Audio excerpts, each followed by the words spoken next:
Trong thế giới tội phạm, có những kẻ sát nhân hành động theo bản năng, nhưng cũng có những kẻ săn mồi kiên nhẫn, tính toán từng bước đi của mình như một nghệ sĩ múa rối bậc thầy.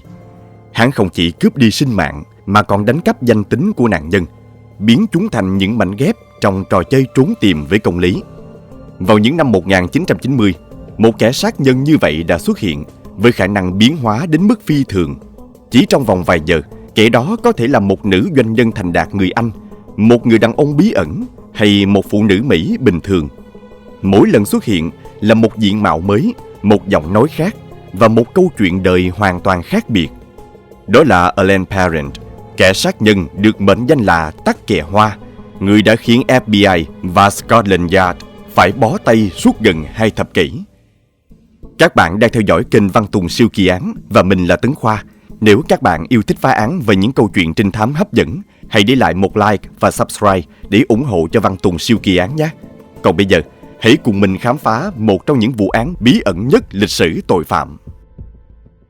Năm 1989, ở tuổi 34, Beverly McGowan đang trong quá trình hàn gắn vết thương lòng sau những mất mát đau đớn. Sự ra đi đột ngột của hai người bạn trai trước trong 2 vụ tai nạn xe hơi riêng biệt đã để lại trong cô nỗi ám ảnh và sự cô đơn tột cùng. Mặc dù cố gắng mở lòng với những mối quan hệ mới, nỗi sợ mất mát lại ập đến, khiến Beverly luôn tìm cách lảng tránh khi tình cảm trở nên sâu đậm. Từ một người phụ nữ hoạt bát hướng ngoại, cô dần khép mình và trở nên dè dặt hơn. Tuy nhiên, Beverly không ngừng nỗ lực tìm lại chính mình và khôi phục lại niềm vui sống. Việc mua một căn hộ nhỏ ở Pompano Beach, Florida và dọn đến sống cùng 2 chú mèo cưng chính là bước khởi đầu cho một chương mới trong cuộc đời cô. Năm 1990, áp lực tài chính từ khoản vay mua nhà buộc Beverly phải tìm kiếm một người bạn cùng phòng. Quyết định này không chỉ giúp giảm bớt gánh nặng kinh tế mà còn mang lại cho cô cảm giác an toàn hơn trong giai đoạn tâm lý còn nhiều bất ổn. Đầu tháng 7 năm đó, Beverly chia sẻ với anh trai Steve về một tin nhắn đáng sợ từ một người đàn ông lạ mặt để lại trên máy trả lời tự động. Tôi biết cô sống ở đâu và rất mong chúng ta có thể ở bên nhau. Hoang mang và lo lắng, Beverly đã mang máy trả lời đến nơi làm việc và cho các đồng nghiệp nghe tin nhắn. Tuy nhiên, mọi người đều cho rằng đó chỉ là một trò đùa vô hại và khuyên cô không nên quá bận tâm. Khoảng 1 tuần sau khi nhận được tin nhắn thoại đáng ngờ, vào giữa tháng 7, Beverly đăng quảng cáo cho thuê phòng trên tờ Sun Sentinel. Một phụ nữ người Anh ngoài 40 tuổi, tự xưng là Alex, đã nhanh chóng liên hệ. Alex giới thiệu mình đang làm việc cho IBM và vừa được điều chuyển từ London đến văn phòng Fort Lauderdale. Với vẻ ngoài thành đạt, phong thái tự tin, cùng chiếc xe sang trọng và có gu ăn mặc tinh tế, Alex dễ dàng tạo ấn tượng là một người thuê nhà lý tưởng, có khả năng chi trả đúng hạn. Hơn nữa, vẻ ngoài quyến rũ và sự thân thiện của Alex cũng khiến Beverly cảm thấy an tâm và thoải mái. Sau khi xem căn hộ, Alex bày tỏ mong muốn dọn vào ngay lập tức. Để bàn bạc cụ thể hơn, cả hai cùng nhau đi uống nước và trò chuyện. Trong buổi gặp gỡ, họ chia sẻ về sở thích và những câu chuyện cá nhân. Alex say sưa nói về niềm đam mê với thần số học, cho rằng những con số ẩn chứa năng lực đặc biệt có thể định hình vận mệnh con người. Cô đề nghị xem bói cho Beverly, nhưng cần một số thông tin cá nhân như hộ chiếu, số an sinh xã hội và giấy khai sinh để tính toán chính xác. Có lẽ vì vẻ ngoài đáng tin cậy của Alex, hoặc có thể vì cô đơn quá lâu, nên Beverly dễ dàng tìm thấy sự đồng điệu, hoặc cũng có thể cô thật sự bị cuốn hút bởi những câu chuyện huyền bí về thần số học. Dù lý do là gì, Beverly đã đồng ý cung cấp thông tin cá nhân cho Alex. Sau khi giải mã vận mệnh, Alex dự đoán Beverly sẽ gặp được ý trung nhân ở tuổi 40 và sở hữu khối tài sản kết xù. Tuy nhiên, kèm theo đó là lời cảnh báo về sự phản bội và tổn thương từ một người đàn ông và một người phụ nữ thân thiết. Đáng buồn thay, phần sau của lời tiên tri này đã ứng nghiệm một cách nghiệt ngã. Vào tối ngày 17 tháng 7 năm 1990, chỉ vài ngày sau khi Alex dọn đến, Beverly đột nhiên biến mất, không để lại dấu vết. 2 ngày sau, gia đình và bạn bè nhận được những lá thư từ biệt khó hiểu. Trong đó Beverly nói rằng cô sẽ bán căn hộ và bắt đầu một cuộc sống mới mà không tiết lộ địa điểm cụ thể. Trong thư gửi anh trai, cô viết: "Em làm điều này vì em cảm thấy nó đúng. Khi em quay lại, em sẽ tốt hơn và hạnh phúc hơn." Những lá thư được gửi từ Miami với dấu bưu điện ngày 18 tháng 7 khiến gia đình vô cùng lo lắng, bởi hành động này hoàn toàn trái ngược với tính cách của Beverly. Họ tin rằng cô đang gặp nguy hiểm và bị ép buộc phải viết những lá thư này. Nỗi lo sợ càng gia tăng khi họ biết Beverly đã gửi điện tín cho công ty thế chấp, ủy quyền cho họ tịch thu căn hộ và xử lý tài sản của cô.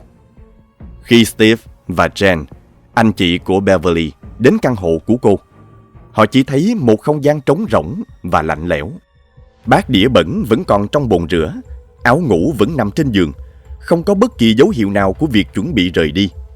Điều đáng chú ý là toàn bộ quần áo của Beverly vẫn còn nguyên trong tủ, chỉ thiếu một số giấy tờ quan trọng như giấy khai sinh, hộ chiếu và sổ địa chỉ. Những giấy tờ này, cùng với quyền truy cập vào tài khoản ngân hàng và danh sách liên lạc của người thân, đều đã được Beverly giao cho Alex, người bạn cùng phòng mới của cô. Steve và Jen ngay lập tức đến nơi làm việc của Beverly. Một đồng nghiệp cho biết Beverly đã gọi điện báo ốm vào ngày hôm trước và xin nghỉ phép một thời gian. Người này nhận thấy giọng nói của Beverly có vẻ mệt mỏi và khàn hơn bình thường, nhưng vẫn nhận ra đó chính là cô. Sau khi rời khỏi văn phòng, Steve và Jen lập tức báo cảnh sát về sự mất tích của em gái mình. Cùng ngày hôm đó, vào khoảng 7 giờ tối, Jesse Moorhead, một cư dân 31 tuổi ở Florida, đang câu cá tại một kênh tưới tiêu hẻo lánh thuộc hạt St. Lucie, cách Pompano Beach khoảng 160 km. Khi đến gần một bụi cây rậm rạp, anh phát hiện một túi ni lông đen nổi trên mặt nước. Tò mò, Jesse kéo túi vào bờ và kinh hoàng nhận ra bên trong là thi thể không nguyên vẹn của một người phụ nữ. Nạn nhân bị một vết cắt sâu ở cổ, đầu và hai tay rời ra, chỉ còn sót lại một phần nhỏ xương hàm dưới. Hung thủ thậm chí đã cố gắng xóa bỏ hình xăm chú thỏ Thumper trên bụng nạn nhân, một hình xăm mà Beverly rất yêu thích. Tuy nhiên, hắn đã bỏ sót một hình xăm nhỏ ở mắt cá chân, một bông hồng vàng. Chính chi tiết này đã trở thành manh mối quan trọng, giúp cảnh sát xác định danh tính nạn nhân. Ngày 21 tháng 7 năm 1990, cảnh sát xác định nạn nhân chính là Beverly McGowan. Khám nghiệm tử thi cho thấy cô bị sát hại tại một địa điểm khác, nhiều khả năng là vào ngày 18 tháng 7, trùng với ngày cô gửi thư. Căn hộ của Beverly được khám xét kỹ lưỡng, nhưng không tìm thấy dấu vết vật lộn, dấu vân tay, sợi vải hay tóc khả nghi. Điều này cho thấy hung thủ là một kẻ chuyên nghiệp, có kinh nghiệm phi tang chứng cứ. Cùng ngày phát hiện thi thể, một người phụ nữ đã sử dụng thẻ tín dụng của Beverly để mua sắm tại trung tâm thương mại Aventura ở Miami. Các nhân viên bán hàng mô tả người phụ nữ này có mái tóc vàng óng, mắt xanh và nụ cười quyến rũ, nói giọng Anh chuẩn và toát lên vẻ tự tin. Báo cáo ngân hàng cũng cho thấy 795 USD đã được rút khỏi tài khoản của Beverly. Với những bằng chứng này, Alice nhanh chóng trở thành nghi phạm chính. Tuy nhiên, việc truy tìm Alice gặp khó khăn do thiếu thông tin về cô ta. Cảnh sát liên hệ với IBM và phát hiện không có bất kỳ nhân viên nào được điều chuyển từ Anh đến Florida. Hơn nữa, văn phòng mà Alice nói cô làm việc tại Fort Lauderdale thực chất không tồn tại. Toàn bộ thân phận của Alice chỉ là một màn kịch được dàn dựng công phu. Vậy người phụ nữ bí ẩn này là ai? Cô ta có đồng phạm không? Và động cơ thực sự của cô ta là gì? Mọi việc cho thấy Alice đã lên kế hoạch tỉ mỉ cho vụ án từ trước, và việc tình cờ thấy quảng cáo cho thuê phòng của Beverly chỉ là một cơ hội thuận lợi.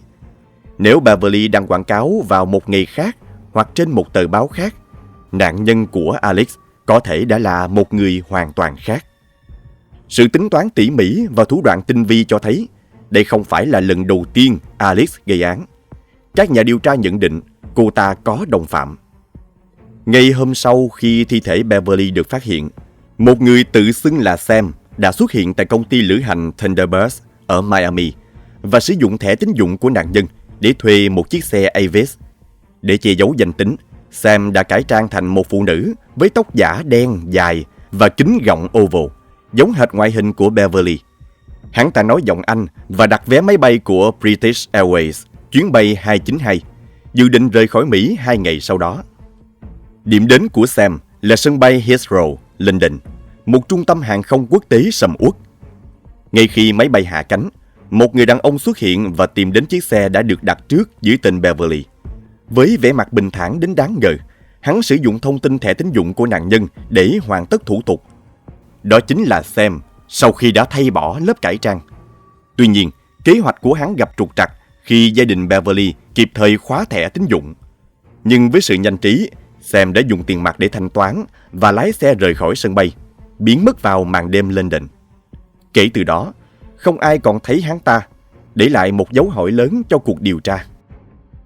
Việc phát hiện các giao dịch bất thường tại London bằng thẻ tín dụng của Beverly đã khiến cuộc điều tra mở rộng sang quy mô quốc tế. Các nhà điều tra Mỹ ngay lập tức liên hệ với phía Anh để phối hợp truy tìm kẻ để sử dụng trái phép thẻ tín dụng của nạn nhân. Cảnh sát Anh tập trung lực lượng tại sân bay Heathrow, nơi Sam dự định trả xe. Tuy nhiên đến giờ hẹn, nghi phạm đã biến mất không để lại dấu vết. Chiếc xe được tìm thấy tại một bãi đậu xe gần sân bay trong tình trạng đã được lau chùi kỹ lưỡng. Điều này càng khiến vụ án thêm phức tạp. Nghi ngờ Sam đã sử dụng danh tính giả để rời khỏi Anh. Cảnh sát triển khai một cuộc truy lùng quy mô lớn trên các chuyến bay đến Mỹ. Hàng chục thám tử được điều động đến các sân bay, kiểm tra gắt gao từng hành khách. Nhưng mọi nỗ lực đều không mang lại kết quả. Manh mối duy nhất còn lại là chuyến bay 292 của British Airways mà Sam được cho là đã đặt vé. Cảnh sát Mỹ rà soát danh sách hành khách, nhưng không tìm thấy bất kỳ dấu vết nào của Alice hay Sam. Cả hai dường như đã tan biến vào không khí, để lại một vụ án bí ẩn chưa có lời giải. Tên của Beverly cũng không có trong danh sách, chứng tỏ không ai trong số họ sử dụng hộ chiếu của cô để lên máy bay, và nghi phạm đã sử dụng một danh tính khác. 6 ngày sau khi phát hiện thi thể Beverly, vào ngày 25 tháng 7 năm 1990, chiếc Volkswagen Fox màu đỏ của cô được tìm thấy tại một nhà nghỉ gần sân bay quốc tế Miami. Chiếc xe đã ở đó 5 ngày. Việc lấy dấu vân tay không thu được kết quả, nhưng cảnh sát tìm thấy 4 sợi tóc giả màu đen trên tựa đầu ghế lái. Các nhà điều tra bắt đầu kiểm tra từng hành khách trên chuyến bay 292, nhưng do vướng mắc về thẩm quyền, quá trình này diễn ra rất chậm. Cuối cùng, sau 6 năm điều tra, vào năm 1996, thám tử Rena Crowninshield đã phát hiện ra một chi tiết chấn động. Một hành khách mang quốc tịch Anh tên Sylvia Ann Hawkinson, ngồi ghế 18C, đã qua đời trước khi chuyến bay khởi hành. Làm thế nào một người đã qua đời có thể lên máy bay? Câu hỏi này đã mở ra một bước ngoặt quan trọng trong vụ án. Năm 1991, một phụ nữ nói giọng Anh bị bắt tại North Miami vì vi phạm luật giao thông. Cô ta tự xưng là Charlotte Ray Cowan và xuất trình giấy tờ tùy thân. Tuy nhiên, cảnh sát còn tìm thấy trong người cô ta thẻ căn cước mang tên Sylvia Ann Hawkinson và một thẻ khác mang tên Elaine Parent. Lúc bị bắt, người phụ nữ này đang đi cùng hai chú chó nhỏ. Charlotte bị tạm giam tại nhà tù quận nhưng được bảo lãnh ngay sáng hôm sau và nhận được giấy triệu tập của tòa án. Tuy nhiên, tại phiên tòa, một người phụ nữ khác cũng tên Charlotte Ray Cowan xuất hiện. Cảnh sát nhận ra đây mới là Charlotte Ray Cowan thật sự, còn người bị bắt trước đó là kẻ mạo danh. Charlotte Ray Cowan thật giải thích rằng nhiều năm trước, tại một quán bar ở Orlando, Florida, cô đã gặp một phụ nữ có vẻ ngoài quý phái, mắt xanh sắc sảo, nói giọng Anh và tự giới thiệu là Anne Tremond. Anne đã thuyết phục Charlotte cung cấp thông tin cá nhân để xem bói vận mệnh. Sau đó, Anne biến mất một thời gian, rồi bất ngờ xuất hiện trở lại trong tình trạng hoảng loạn, cầu xin Charlotte giúp đỡ bằng cách cho mượn giấy khai sinh để làm lại danh tính. Ban đầu Charlotte từ chối, nhưng trước những giọt nước mắt và vẻ sợ hãi của Anne, cô đã mềm lòng. Anne hứa sẽ trả lại giấy khai sinh và thực hiện đúng lời hứa. 3 tuần sau, Charlotte nhận được giấy khai sinh qua đường bưu điện. Cô không bao giờ gặp lại hay nghe tin gì từ Anne nữa, cho đến khi nhận được giấy triệu tập của tòa án vì một tội danh mà mình không hề thực hiện. Lúc này, Charlotte biết ngay ai là người đứng sau mọi chuyện. Chính là Anne, người phụ nữ đã bị bắt hôm đó. Nhưng tên thật của người phụ nữ này không phải Anne, Sylvia hay Alice. Cô ta là Elaine Antoinette Parent, một kẻ lừa đảo chuyên nghiệp người Mỹ, sau này được biết đến với biệt danh sát nhân tắc kè hoa.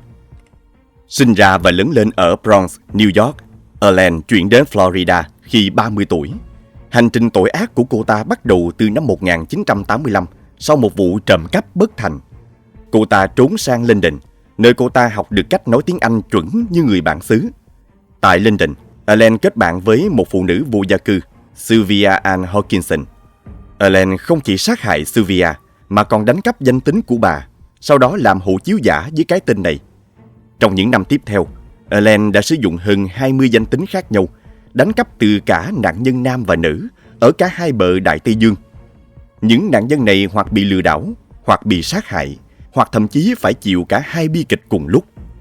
Trên thực tế, Charlotte Ray Cowan là nạn nhân duy nhất được biết đến đã sống sót sau khi gặp gỡ Ellen. Ellen thường tiếp cận nạn nhân, làm quen và kết bạn trước khi ra tay sát hại. Sau đó, cô ta chiếm đoạt giấy tờ tùy thân và thông tin cá nhân của họ để mạo danh. Thi thể các nạn nhân thường bị hủy hoại để che giấu danh tính và trì hoãn việc nhận dạng. Khi danh tính thật của nạn nhân bị phát hiện, Ellen sẽ tìm kiếm nạn nhân mới, tiếp tục chuỗi hành vi tội ác của mình. Ellen được mô tả là một kẻ lừa đảo bậc thầy với khả năng diễn xuất tài tình và sức hút khó cưỡng. Cô ta rất giỏi trong việc tạo dựng lòng tin và ra tay bất ngờ khi nạn nhân không hề đề phòng. Với trí thông minh sắc bén và khả năng biến hóa khôn lường, Ellen thậm chí còn chế nhạo cả cơ quan chức năng. Biệt danh Tắc Kè Hoa bắt nguồn từ một tấm bưu thiếp vẽ tay được gửi đến cảnh sát với lời nhắn: lời chúc tốt đẹp nhất từ Tắc Kè Hoa của các bạn. Nhờ việc liên tục thay đổi tên, ngoại hình và di chuyển qua lại giữa Mỹ và Anh, Ellen đã lẫn trốn thành công trong gần 2 thập kỷ. Nhưng cuối cùng, cô ta đã phạm một sai lầm chí mạng, dẫn đến việc sa lưới pháp luật. Sau khi bị bắt năm 1991 dưới danh tính Charlotte Ray Cowan, Ellen bị yêu cầu ký vào một số giấy tờ. Khi các nhà điều tra trong vụ án mạng của Beverly phát hiện ra nghi phạm sở hữu thẻ căn cước của Sylvia Hawkinson trên chuyến bay 292, họ đã xem xét lại toàn bộ chứng cứ, đặc biệt là một cuốn sổ tay tìm thấy trong căn hộ của Beverly, nơi cô viết những lá thư từ biệt. Các lá thư được viết bằng nét chữ của Beverly, nhưng khi sử dụng thiết bị phát hiện tĩnh điện ESTA, các chuyên gia pháp y đã phát hiện ra những dấu vết ẩn không thể nhìn thấy bằng mắt thường. Những dấu vết này sau khi được phục hồi cho thấy những đoạn văn dài được viết bằng nét chữ của một người khác với nội dung đầy căm phẫn. Bạn sẽ phải trả giá, tôi đảm bảo đấy. Sau cách bạn đối xử và bỏ rơi tôi không hề hối tiếc khi phá hủy thứ mà chính tôi đã tạo ra.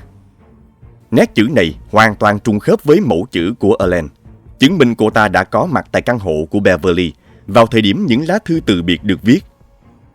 Thiết bị phát hiện tĩnh điện cũng tiết lộ địa chỉ người nhận lá thư đầy thù hận này, giúp cảnh sát tìm ra và liên lạc với người nhận, được gọi là nhân chứng X. Nhân chứng X, một nữ doanh nhân ở London, xác nhận Ellen chính là người yêu cũ của mình và bà đã nhận được lá thư đó vào năm 1990, ngay sau khi hai người chia tay.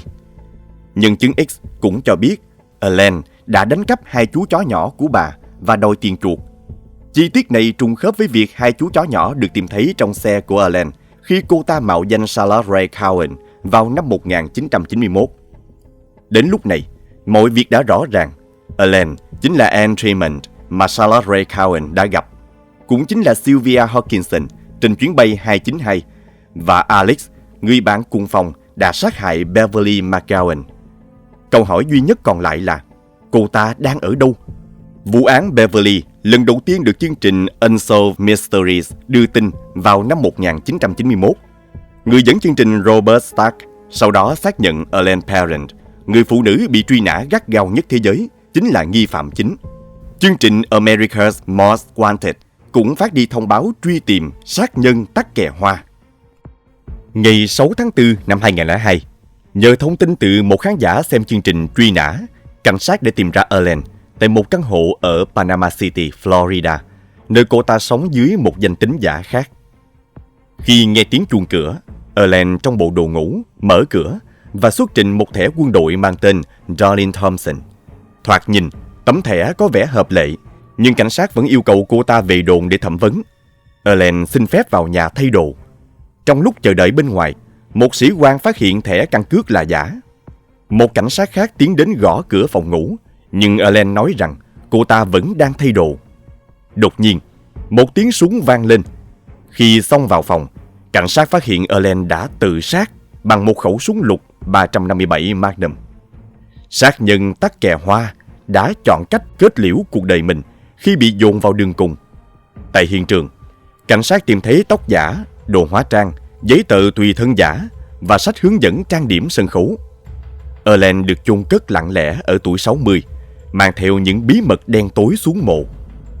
Thật rùng mình khi nghĩ rằng những kẻ như Ellen Parent có thể tồn tại xung quanh chúng ta. Những người xa lạ ta gặp trên đường, bạn bè, người yêu, tất cả đều có thể che giấu những ý định thực sự.